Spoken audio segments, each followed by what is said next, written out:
Okay, I think.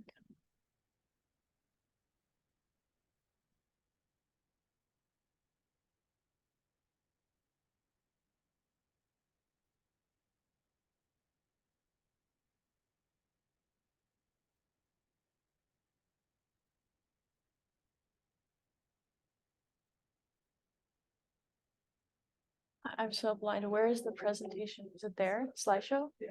Okay.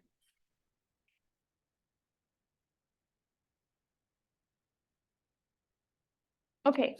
Okay. Hello, everybody. Thank you for coming to the debugging workshop. My name is Nadia. Yeah. And we're the SMs, and we're going to be running the debugging workshop. There's snacks in the front. Please feel free, help yourself. We're basically just, here to help you get some practice with debugging, make sure you feel comfortable with using all of the tools that IntelliJ has to offer so that you can approach the projects with confidence this semester. So we'll have some of the JMs come up and talk about a couple of the problems, talk about some of the debugging techniques, and then we'll go over some debugging problems together. Okay, so if at any point you have questions, just feel free to ask.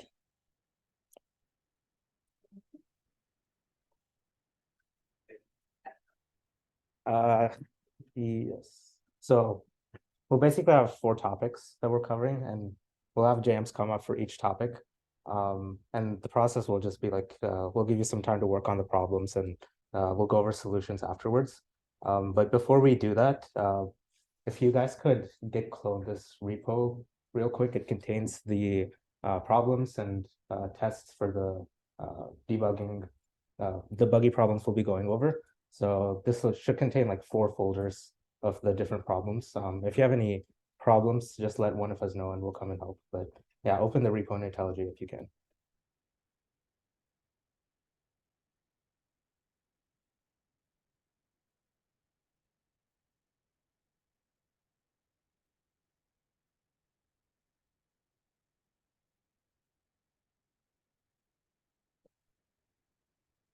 Does everyone have the link?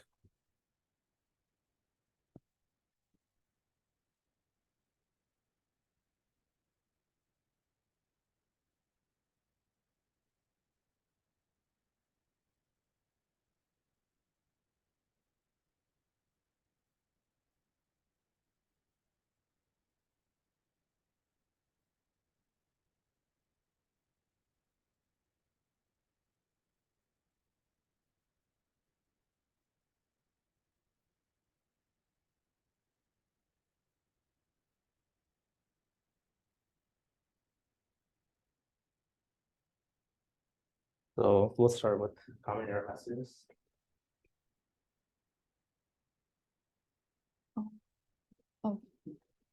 So hi everyone, I'm Yifeng, and I'm going to go over the common error messages that a lot of you may encounter when coding. So the first type of common error message is the syntax error, which is actually detectable when you're running it, when you're writing it. So IntelliJ will like tell you that, hey, you got an error, and it is shown as a red curly underline beneath the code that errors. So some examples may be missing curly brackets, missing semicolon, or you are writing a method that is not void, but there's no return method, return statement. And another type of error is the runtime error, which will be focused on in today's workshop. It is actually hard to detect when you're writing it, but you can test it when you're running the code. So some examples of runtime error may be null pointer exception, which occurs when the object you're referring to is null.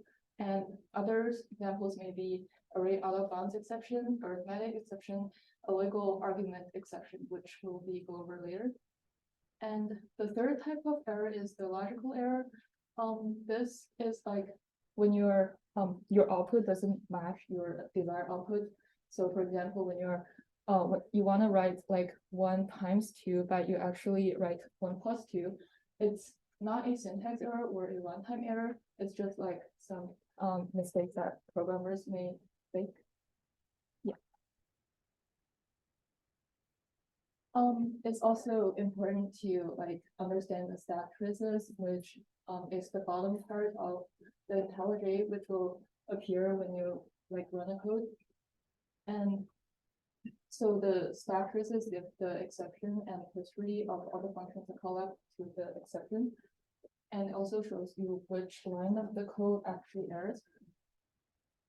And okay, so we're gonna work on our first bucket problem, which is the find name method. So we're given an array of integers R, it's called R, and we want to return the mean value of the array. If the array has no value in it, we'll just return 0. And this is the code, so I'll give you like 5 minutes to work on it yourself or with others, and then I'll go over the solutions. So, does anyone have the like? We can actually the code from the code.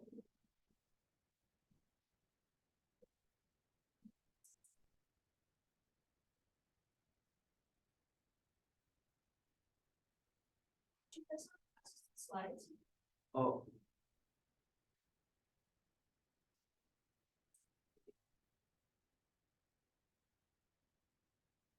Oh, you guys, are people struggling to get the repo in here? I can bring this back. I'll just write it on the board.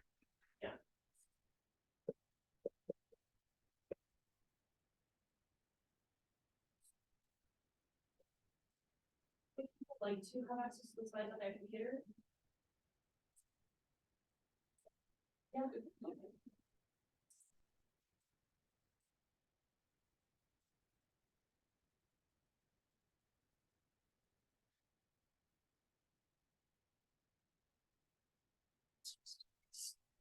What you're working. You're working on the lunch and that's not, you know.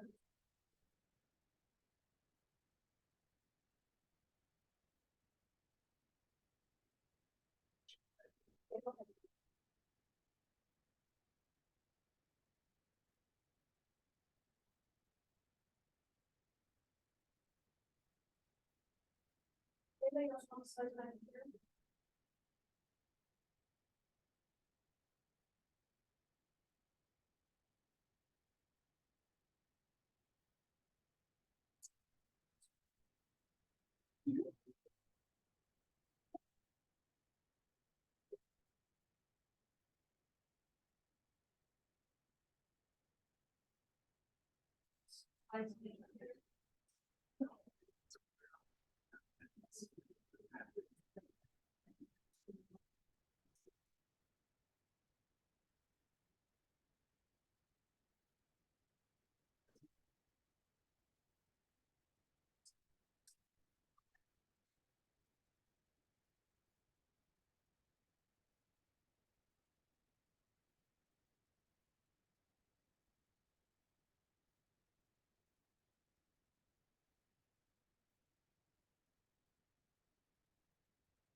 Oh, you didn't.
you need to import the like Yeah, I guess so. JUnit? Yeah. Oh.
Did anyone finish, everyone finish debugging it?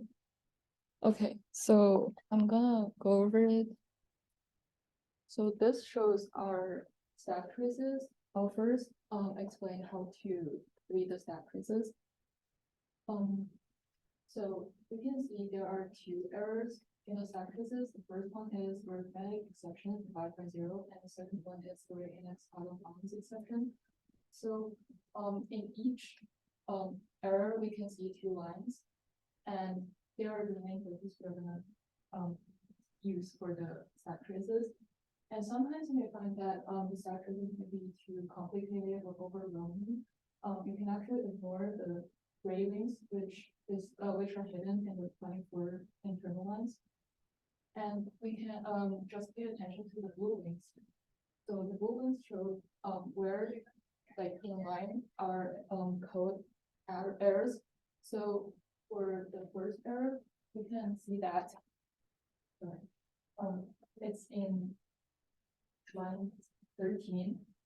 It is actually here, and we can see that the arithmetic exception occurs in the line 13.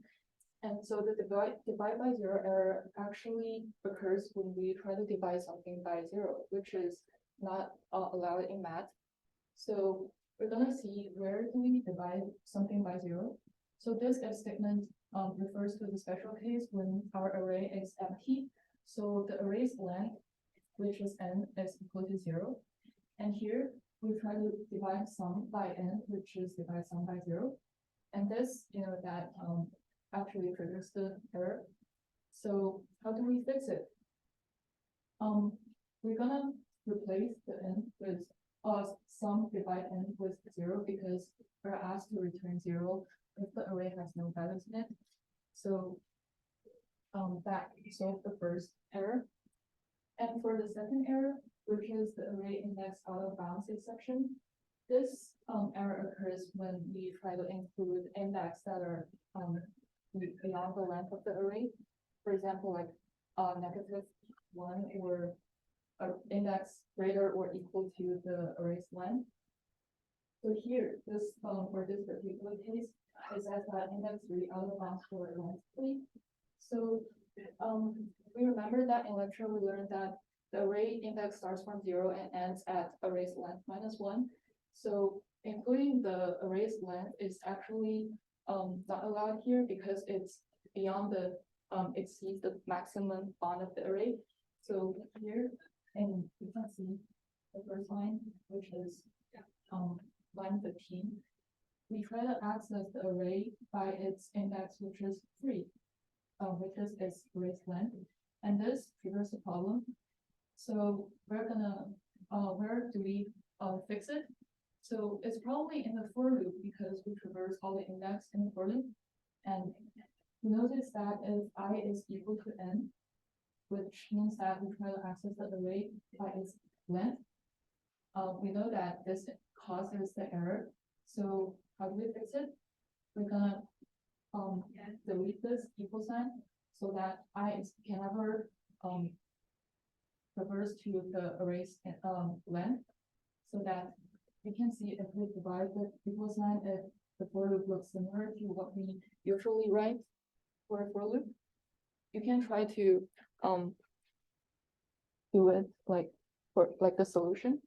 So in the solution, we replace this the sum divide n with 0, and we divide the equal sign. You can try to fix it and run the code, run the test to see if the test passes. And that concludes the common error messages. Does anyone have any questions?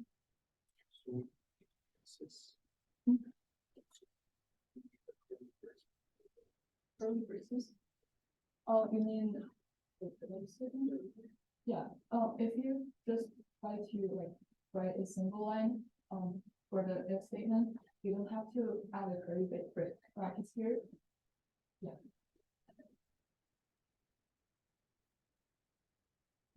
Other questions? Okay. I guess we'll move on.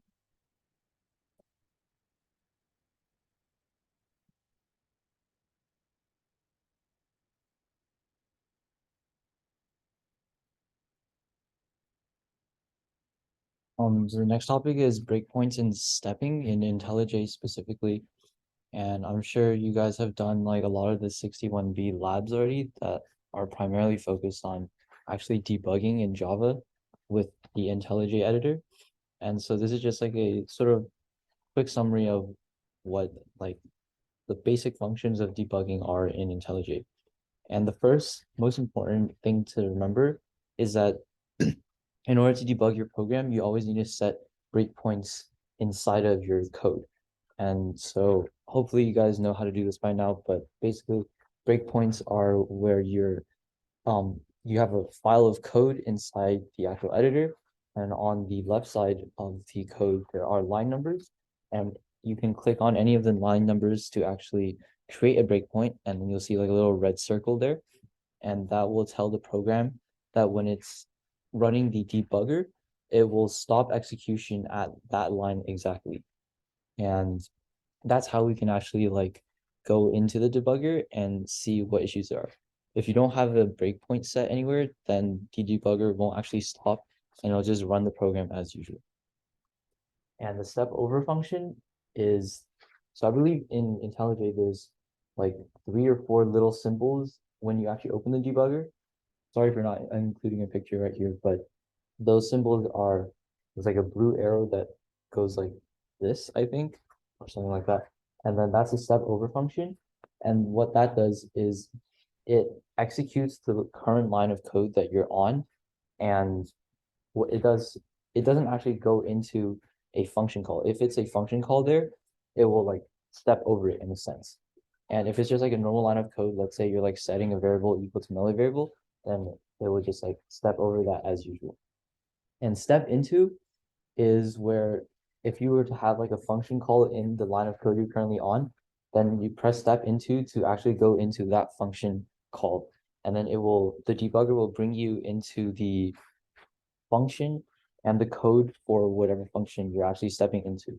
And that's where you can see like, you can like keep pressing step into to get to like the root of the problem. And many times that's really helpful to like, in addition to stack traces, to see where exactly your problem is arising. And step out, so step into is like the down blue arrow, and then step out is the upwards pointing blue arrow. So step out is where you can exit the function call that you're currently in. And I believe what that does is it finishes the complete execution of whatever function you're in. At that point, it leaps out of it. And then, so the original like caller function, you return to that place that you were at, and then it just steps down by 1 line of code. And this is helpful for when you're inside of a function that you're like inspecting. Let's say you're finished inspecting it and you don't really care about the rest of the code, then you can just press step out to actually like be a bit faster. It's basically the same thing as if you were to keep pressing like step over inside the function, and then at some point, once you finish like stepping over the entire function, it will automatically step out of the function for you as well. Let's go next. Oh, okay. So the code here is for one of the functions for calculating the mean of an array of integers, and the other function is for calculating the median of an array of integers. And there are some small bugs in this code that make it completely wrong when you run the actual tests. And I guess I'll give you guys a few minutes to look over the code and hopefully you can find the bugs in it.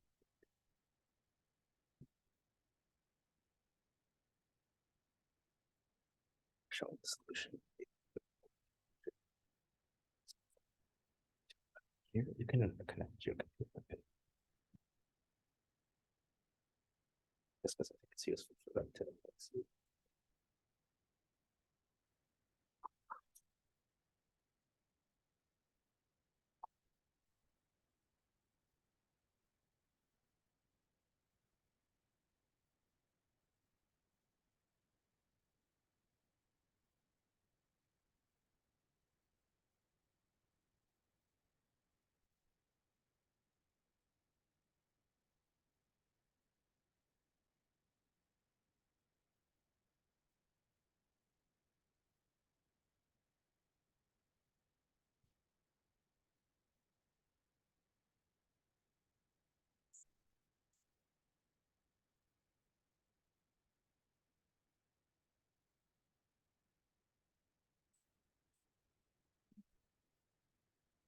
Problem starting is really think like instead of changing it so we basically cancel the tests.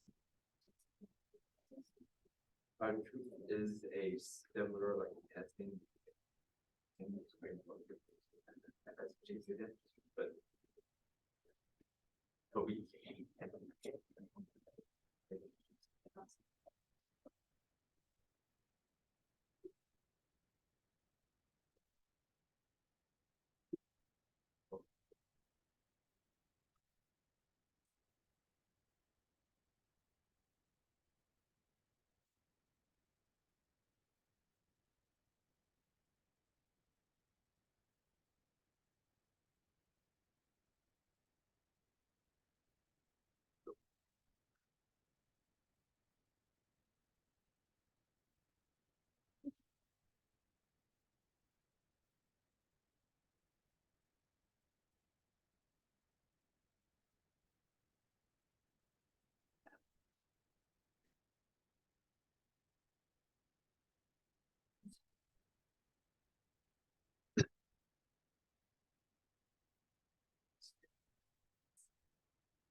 Um.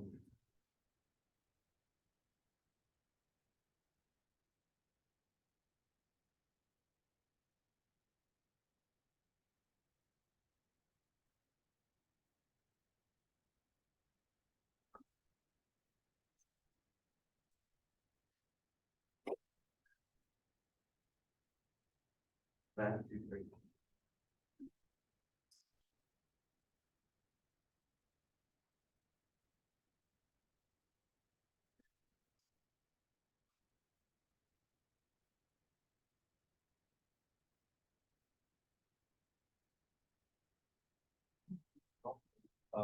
Genuine for this start this semester and we like switch shooting. This is similar like as you can oh okay never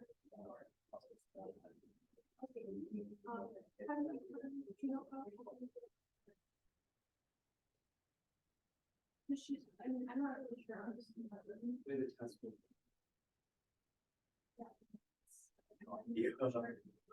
I mean, mine is like 40.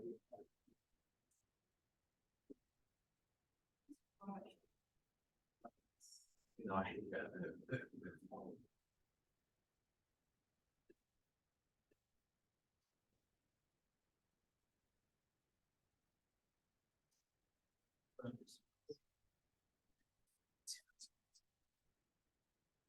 But it's like, oh, yeah.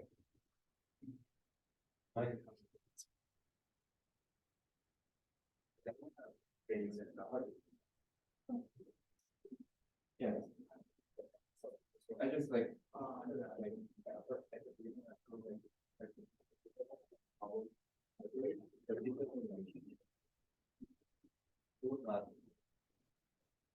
right? I try to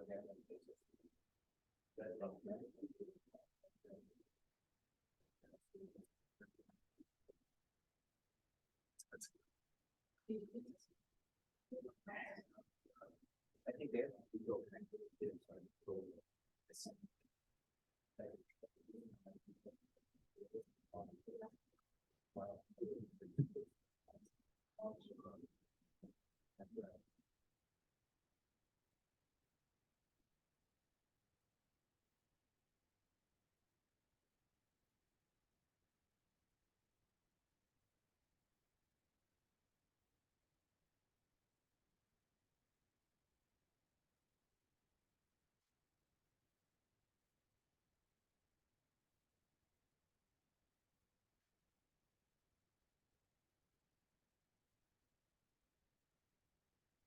Two more people active. I think I did just go. You just want to go over it? There's only 15 minutes left, right? And we still have like, Yeah. 2 more. Okay. so I'll try to explain it as fast as I can. Okay. Let's go over this.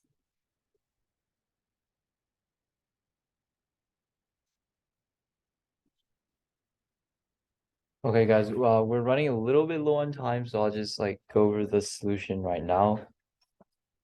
And okay,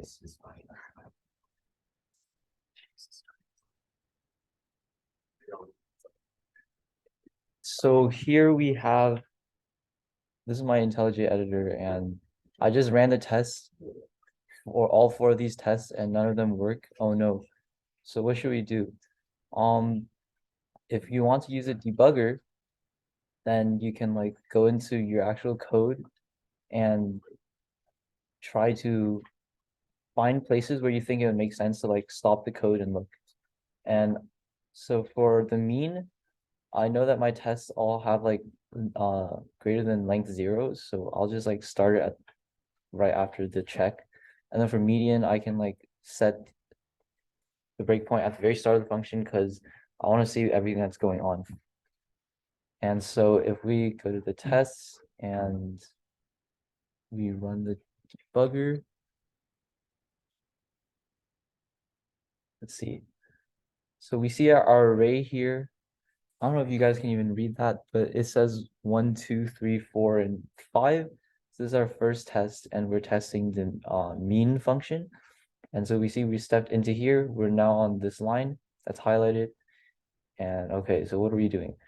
We want to initialize our sum variable as 0, and we can see here's our nice variable. And so all of our variables and whatever will appear here for us to like see. And now we jump into the for loop and we want to see what is even going on. Because our output right now is 1, but then we expect it to be 3 because the average of this array is obviously 3, 1, 2, 3, 4, 5. And so we can just like step over this for loop and see what's going on. So we declare the sum variable and we'd expect it to like get the actual sum of all the values because that's what we want to get, how to find average. So if we step into here, we see sum is assigned to array. And so if we step over that, then we see now sum is 1. Okay, that makes sense. The sum of the first value is 1. But then we step into it again and we step over one more time. See that sum is now 2. That doesn't make sense because our array is 1, 2, 3, 4, 5. So by now, sum should be 3.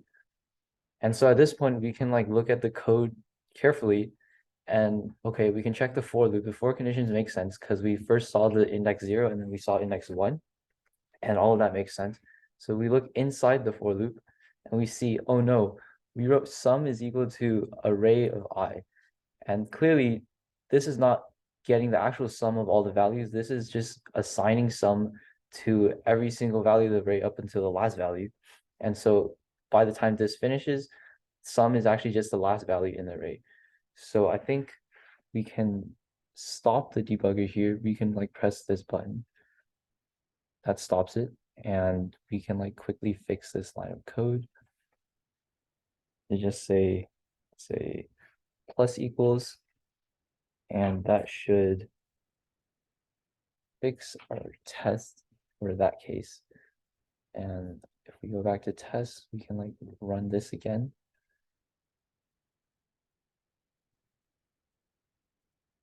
And see our output. Okay. So we see here we passed the 2 average tests. Okay, that's nice, but the median test is still failing. This one's a bit more tricky. And we can run the debugger to see what's going on. Oh, sorry, we're still in the mean function. See, so here we can use step out because I don't care about mean anymore. So we finish that. Step over, and then we want to run into the next test. So this one is for median, which is what we care about. My breakpoint is here, so I start here. And we see that the array is 1, 5, 10, 15, and 20, I believe. And let's check what our output is for this test. So it says that we expect, hold on.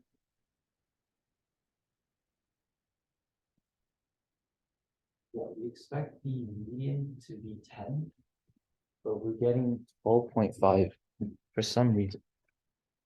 So if we look at this function, now we've entered it and okay, the array looks correct, the length is correct. Okay, so now we create an index called middle index. And middle index here is defined as 2, which makes sense because 5 floor division 2 is 2. And keep in mind that this is an odd length array. And so the median is just the single value in the middle of the actual array. And so let's see what happens at this check. We're checking if the length of the array is even or odd. And so if you think about it intuitively, we just want to return the middle element if the array is actually odd. Otherwise, if it's even, then we have to do like some further computation. So we see here that we expect to like just return the middle value, but we actually don't. We step into this. And so if we look at our code, we see, aha, there's an issue here. We checked the wrong thing. This here should not be 1. This should be a 0 because only if it's even, then do we do these computations. And then otherwise, if it's odd, then we could return that value. So yeah, we can like quickly change. So we can stop the debugger again, change this to equals 0, and recompile. And then hold on, let me like delete this really quick. Okay, and then now we can run the debugger once more to see. Actually, let's run the test first to see if that fixes both of them.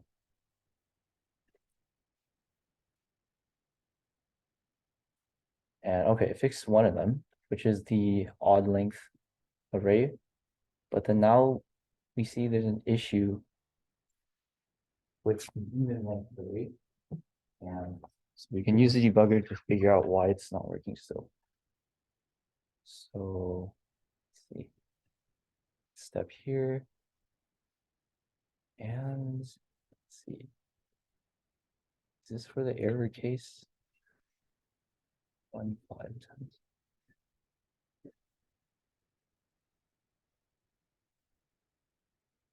No, it's not. Okay. So we can like actually step out of this because we don't care about this case. We step over again, and there. Now we're inside the next case. And this is the one that's erroring, I believe. So the actual array is 1, 5, 10, 15, 20, 25. So we expect the median to be between 10 and 15, which is 12.5.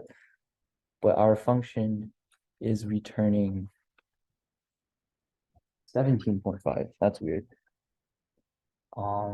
Let's just step into like over this function and see what's going on.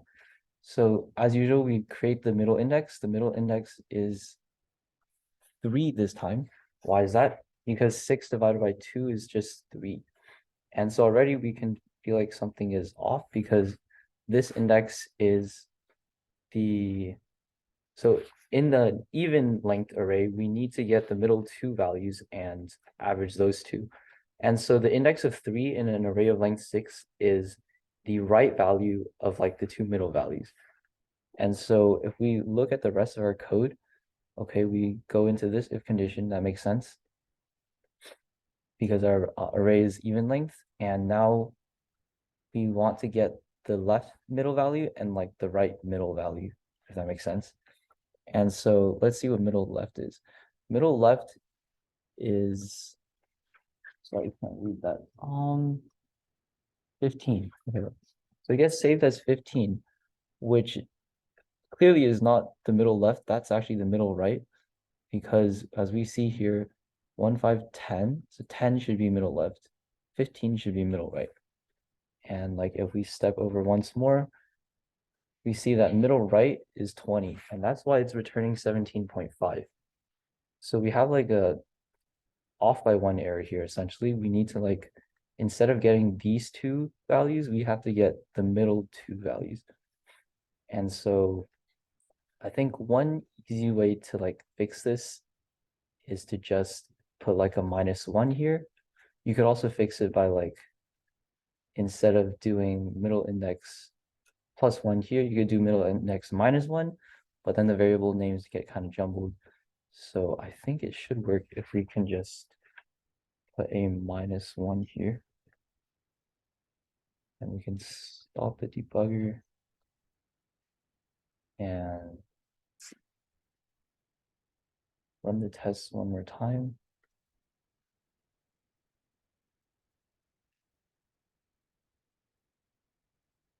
Oh, okay, interesting. Now it fails the odd case.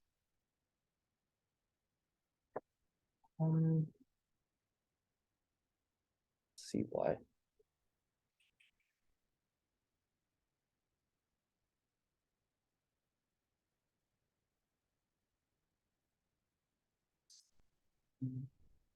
It's for 1, 5, 10, 15, 20. Yeah, for sure. Yeah, yes. But yeah, okay. This can be easily fixed. I think the easiest solution is to, instead of do +1 here, we do a -1. And then this -1, the reason why this does not work is because it messes up like the middle index for an odd value. And so we have to take that into consideration. And for the sake of time, the actual solution is just to do -1. And even though these variable names get like don't really make sense, it's fine. And yeah, so the final solution that should pass looks like this. Hope that makes sense. And yeah, and go back to the slides.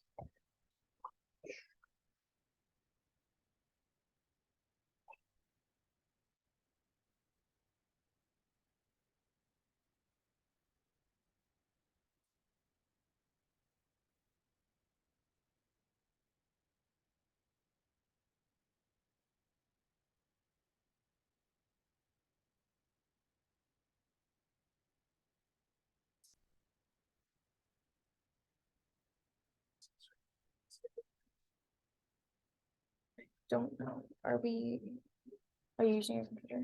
Or- Okay, wait, I don't know why it just disappeared on my computer. I guess, okay, that's okay.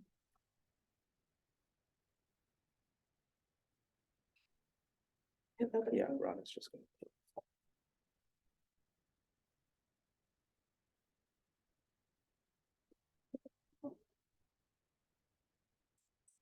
Oh, that's okay, I'll just put them in.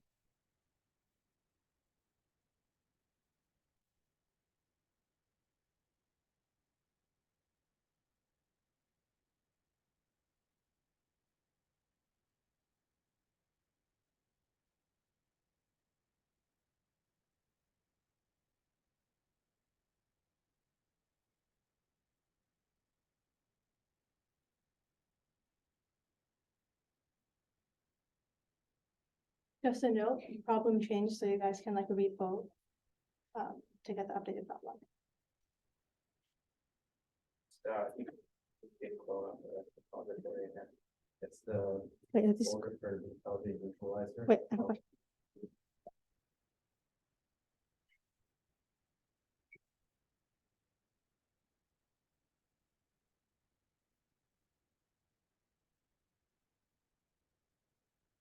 Okay, my problem is gonna be going over the IntelliJ visualizer, which allows you to use box and pointer diagrams to visualize your code. So I'm just gonna go directly into the problem because we don't have a lot of time. You guys can just like look at it for like a minute maybe and see if you guys can figure out what the bug is. I'll just let you guys.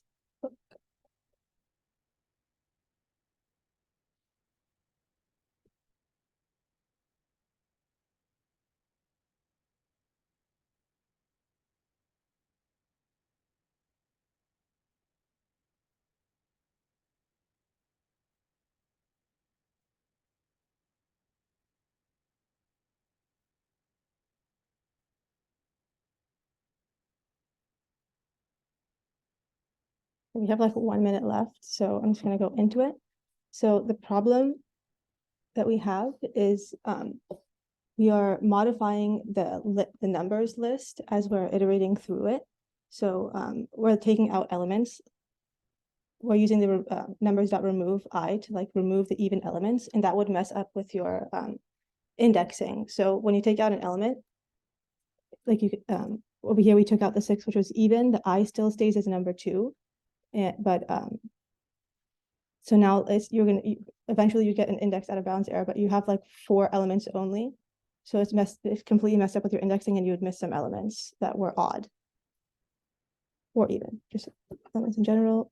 So the way that we can fix that is we can, instead of deleting the even numbers, we can make a new array list, storing all the odd integers. And as we iterate through the list, we can add all the odd integers to our odd numbers, and at the end of our iteration, we could start a new iteration, iterating through the new array list that we made and summing up just those numbers. So do you guys have any questions? We have like 1 minute left. I think there's another presenter. Yeah, it's 6 o'clock, so if you guys have to go, feel free to, but we do have one more topic on conditional breakpoints.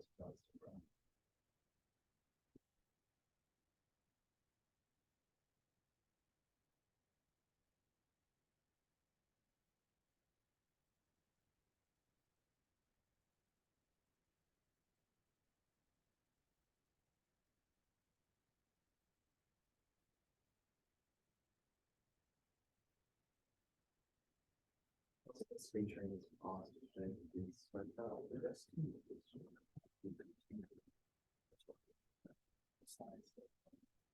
Wait, Zoom not working? Oh no. Oh.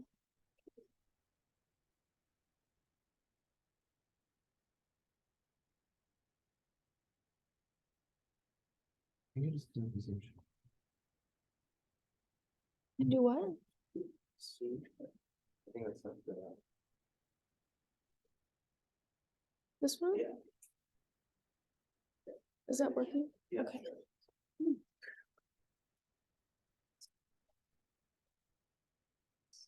That was so.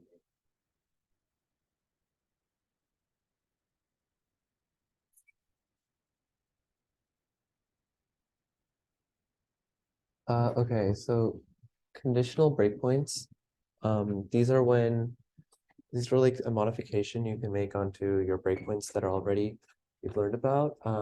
But instead of having to like step through everything all the time, you can like step through until you reach a certain condition.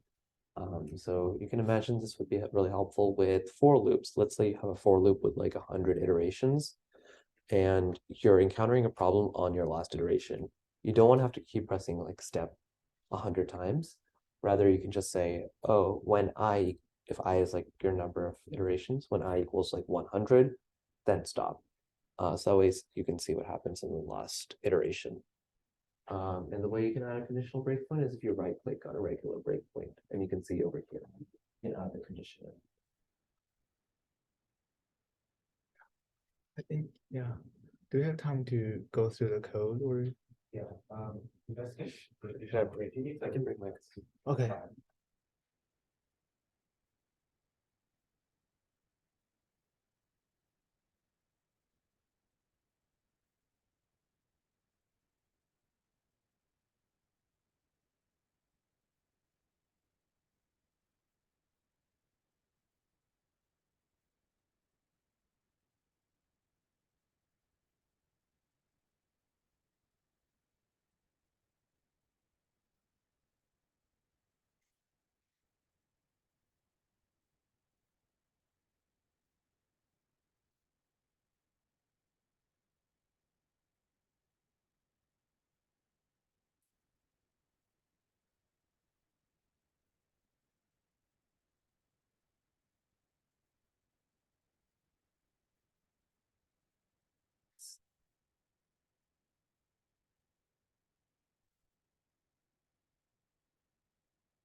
You can scroll up and everything. I'll just make it full screen. It's lagging. You can just use it. Yeah, maybe that's better. Yeah. Oh, there you go. Which part?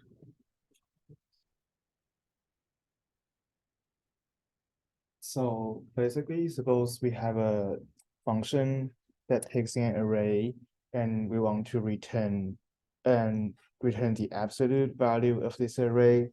So suppose can you see this? Can you see the code on the whiteboard?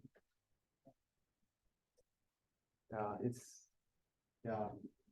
So maybe we can switch back to the slides because like basically I feel like it's invisible.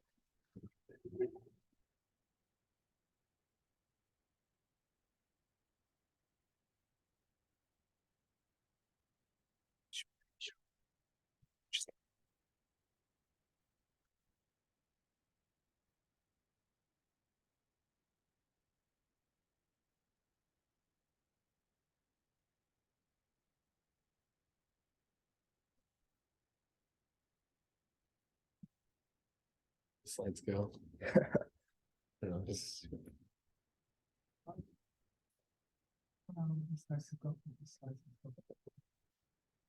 do you go? Maybe it was in Zoom. Not it. Pull up the slide. Oh. And then they're gone.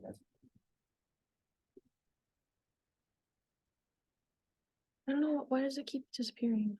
Oh, wait, you got it. Just it came up in the middle. If you like scroll, think something like that. Yeah.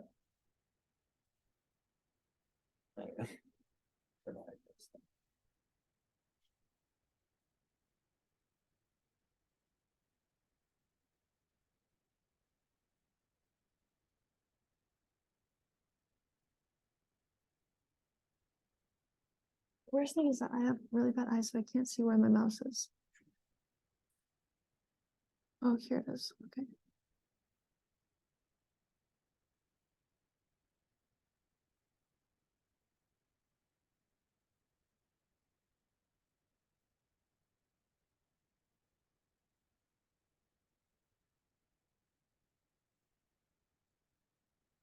Okay, so this function takes in an array and returns the absolute values of this array. And so this function is buggy because it calls util stop ABS value to get the absolute value of an array. And here the ABS value says if the input is less than or equal to 1, it returns negative x. If the input is greater than 1, it returns x. So suppose we have an input array -3, 7, -6,000 and 1. The expected array will be like the absolute values, but the actual array would be a little bit different because if the value is less than or equal to 1, we'll return -1. We'll return negative value, so it will be 3, 7, 6,000 and -1. So we can use conditional breakpoints to, like, when we are using for loops, we can set a conditional breakpoint here, and it says if the input equals to 1, so we can skip all the elements before 1, and we can jump to 1 directly and see what happens in the last for loop. So yeah, the reason we're using conditional breakpoint is because it saves a lot of time. We don't need to go through for loops step over and over again. We can just jump to like the loop, the position we want, and to check the edge cases. So yeah, that's basically how it works. That's it. I think the solution is you could just change the Yeah. one to 0.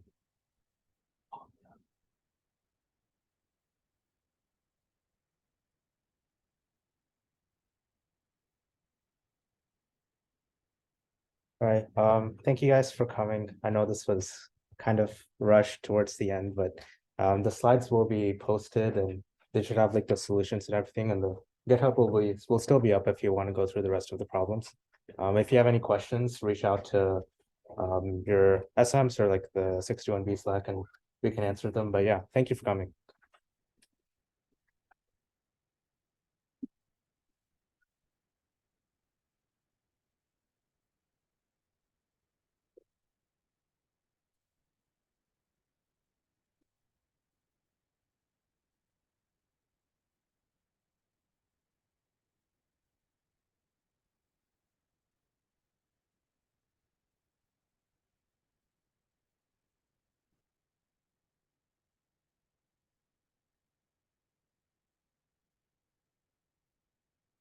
Thanks for coming.